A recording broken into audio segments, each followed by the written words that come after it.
Hi everybody, I'm Canchen, and in this lecture we'll be going over some Rust basics. And more specifically, we'll be covering some programming basics for Rust that will hopefully help you complete your first homework. And that includes these topics you can see here. And reading from the Rust book that covers the same content from this lecture would be this chapter 3. So I guess to start off with, we'll start off with a little demo because I think it's easier to see code like in a code editor compared to going over some slides. So in this first example, we'll cover how to declare variables in Rust. As you'll notice, variables in Rust are declared using the let keyword. So here we say we set x to be 5, and then note that here we don't specify a type. When we don't specify a type, Rust will automatically infer what the type of x is from the value we passed it. So because, let's say, we passed it 5, Rust is pretty smart and it says it's an I32. That means it's a 32-bit signed integer, right? Of course, we could also state the type explicitly. So here we say, okay, we want it to be an unsigned integer, actually. So we'll assign x to be 10, and we'll tell it that it's an unsigned, U for unsigned, 32-bit integer. So note, in most common cases, we could just declare variables like this without needing to specify the type explicitly. Rust will be pretty smart about this. And then one last thing, small detail, if you notice, I've prefixed my variable here with an underscore. This is because if I don't, like this, Rust will give me a little complaint that I've declared this variable, but I'm not using it for anything, right? It's just there. It doesn't get used to do anything in the code. So Rust will be smart and just show a warning, but if I prefix it with the underscore, it's like telling the compiler that, hey, this variable is not intended to do anything, like I did this on purpose. So that's just a little bit about this first snippet. Now let's move on to this next snippet. Let's see. Here, we'll talk about mutability in Rust. So variables in Rust are immutable by default. And what that means is you can basically think of it like const in like C. So that means once I declare this variable x to be 5, I cannot modify it again. So you can see here we're getting an error that this assignment is invalid because x is immutable by default, right? So what we can do actually is we can run cargo check, and cargo will actually tell us what the error is, right? So it says cannot assign twice to immutable variable x. It helpfully points out the first time we assigned it to 5, we cannot assign twice to an immutable variable. What does it suggest we do? It says help, consider making this binding mutable, right? So it says let's insert mute here. And voila, the error goes away, right? So variables in Rust are immutable by default, but if we want them to be mutable and be able to change the value, we have to specify the keyword mute. So now we can try running this file. The way I have this project set up is I can tell it like which binary we're running. In this case, we're running this b.rs file. And we can take a look. Voila, it says x is 5. After we set it to mutable, everything compiles, and it says x is now 6. So that's kind of the basics, how to declare variables and mutability. Now we'll go back to the slides, since I think these topics are a little easier to talk about on slides. But there's basically 4 primary types we can consider, and that would be integers, which we just worked with in the demo, floating points, which are like decimal numbers, real numbers, booleans, and characters. So let's first talk a little bit about integers. If you'll remember, we had signed and unsigned integers, right? So signed integers can be either positive or negative, but unsigned integers are always positive. And then the other thing we can specify is the length, the size of the integer. So we worked with integers that have 32 bits. This is like the default when you use int in like C++, for example. But we can use like bigger or smaller integers depending on the size of values we need to store. So for example, like unsigned 8-bit integers can only store up from like 0 to 255, right? And if we want higher values, like if we use the U32, it'll store up to like 4 billion or something like that, right? But depending on like your use case, you can use signed or unsigned and then pick the right size. The last one is iSize and usize. These are dependent on like your computer architecture, so like whether you have a 32-bit CPU or like a 64-bit, but that's like less relevant nowadays. So for most purposes, you should just stick to using like I32, U32, like this type of stuff. Try and avoid like using usize and isize in your code where possible. Next, let's talk about booleans. These are pretty straightforward. Bools are either going to be true or false. So yeah, not much to talk about there, right? Now we'll talk about floating point numbers. So these are going to be your decimals. So 2.0 is a decimal, so it's a float, right? These correspond to float and double in C++, I believe, right? And then the two things to note is that floats come in two sizes depending on how many like digits of precision you need. You can think about like this, like how many significant figures am I going to get? So you could use like either F32 for a 32-bit float or F64 for a 64-bit float. And then in C++ terms, this would correspond to a float and this would correspond to a double, right? And then just to note that floats default to F64, and then we can use F62 if we explicitly specify it when declaring the variable. Cool. Now let's talk about characters. So characters are a little different in Rust compared to C++ if you've worked with it. And the same thing is that they're both defined using single quotes, both in Rust and C++.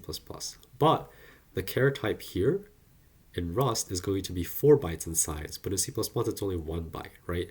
And the reason for this is that characters in Rust use Unicode instead of ASCII, like in C, in C++. So it can represent a lot more different characters. So it can store like normal characters, but we can store fancy Unicode characters or even stuff like emojis. So that's a little difference between characters in Rust and characters in C++ to watch out for. Okay, now we're going to talk about conditionals. These are going to be your if statements, right? This is pretty straightforward, I think. We use if, this condition, we can run some code. Then we use else if, right? Some different condition is true, we can do some other code. Else, right? So this like looks exactly like C++. The main difference is we don't need to surround our conditions in parentheses like in C++, right? So in this case, we see x is 50, so it would run the code inside this else if block, right? Pretty straightforward, I think. Now let's talk about loops in Rust. So Rust has 3 kinds of loops: loop, for, and while, and these will be used in different scenarios. So loop is basically an infinite loop, and it'll keep running until it's told to stop, like with a break keyword. So we have to manually break out of this loop. The second condition is, the second type of loop is a while loop, which works pretty much like in C++, where it checks a condition at the beginning and keeps looping while this condition is true. And then the final type of loop is for loops, which work a little differently than in C++. In here, for loops will loop through a collection, or like such as an array, or loop for a specified number of times. And we'll do a little demo for these loops. So here's an example with loop, right? If you'll recall, loop is the infinite loop in Rust, and it'll keep running until manually told to break. So let's take a look at this code. First, we initialize x to 0. Then we have this infinite loop. It'll print x is the value of x. And then if x is 50, then it'll break. So what do you think will happen when we run this code? Okay, that's right. There's actually a secret infinite loop because you'll notice we forgot to increment x at any point. So we'll just keep printing x is 0. And to verify this, let's check this out. We see it prints x is 0 an infinite number of times, right?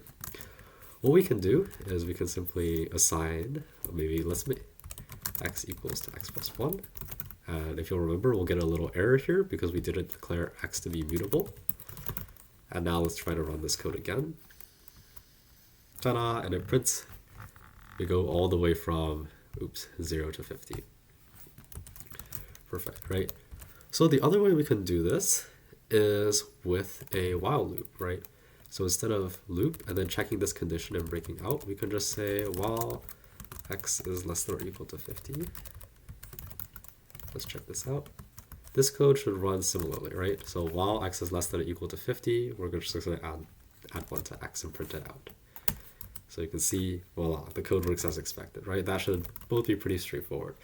So if we'll remember, the 2 different things we tested were this loop, where it loops infinitely until told to break, or while, where it checks this condition at the beginning and then runs the code for as long as the condition is true. now let's talk about the last type, the for loop, right? So unlike in C++, where the for loop has like three different components, right? It has like let's just type it out. It's going to be something like for int I was less than I++. Like for loops don't look like this in Rust, right? So instead, for loops are used in two main ways, I would say. So one is looping through an array or collection. So here we can see array is this like array type, slice type. We'll talk more about this later, but for now you can just think about it, okay, it looks like an array, right? A list of numbers from 1 to 5. And then we can loop through the array. So for each element in the array, we'll just print x is x. So you should print 1, 2, 3, 4, 5. The next main use is looping through a range of numbers. So this comes closer to the functionality of this like C++ loop that you might be more familiar with. Here we say let's let n equals to 10, and then for I in this range, so it'll loop through the range of numbers from 0 to 10, and then it's it's exclusive, it will not include 10. It'll print I is I, so it'll print I is 0, I is 1, right? So let's run this code and we can see what happens. Right, we get x is 1 to 5, so these are the values in this array. And then we can see I is 0 up to 9, right, because it's exclusive.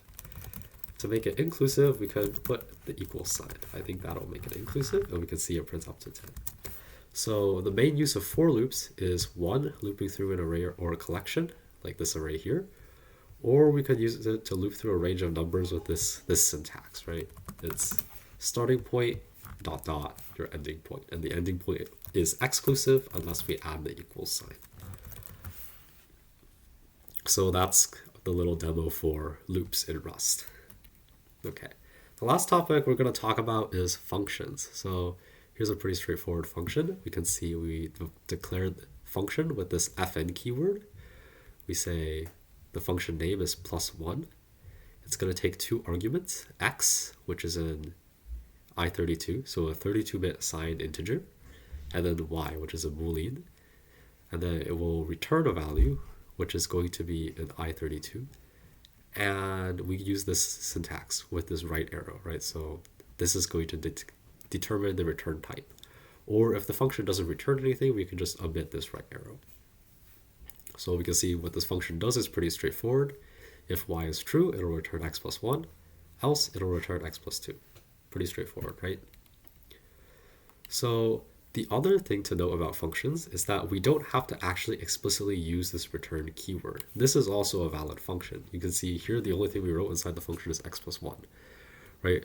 So the reason this is Rust has this thing called implicit returning, where, let's first talk about this. There's like two types of, I don't know how to phrase it. Like, they're not, this says statements, so I can't reuse the word, but there's like two types of lines of code you can write. They're either statements, which end with a semicolon. They don't return anything, they just they do something, right? And then expressions, which will evaluate to a value, like this x plus 1, right? So what implicit returning does is it will return the value of the last expression. So here we see in this function, the only expression is this x plus 1, so it's also the last one, and it'll by default return this value without us needing to specify the return keyword.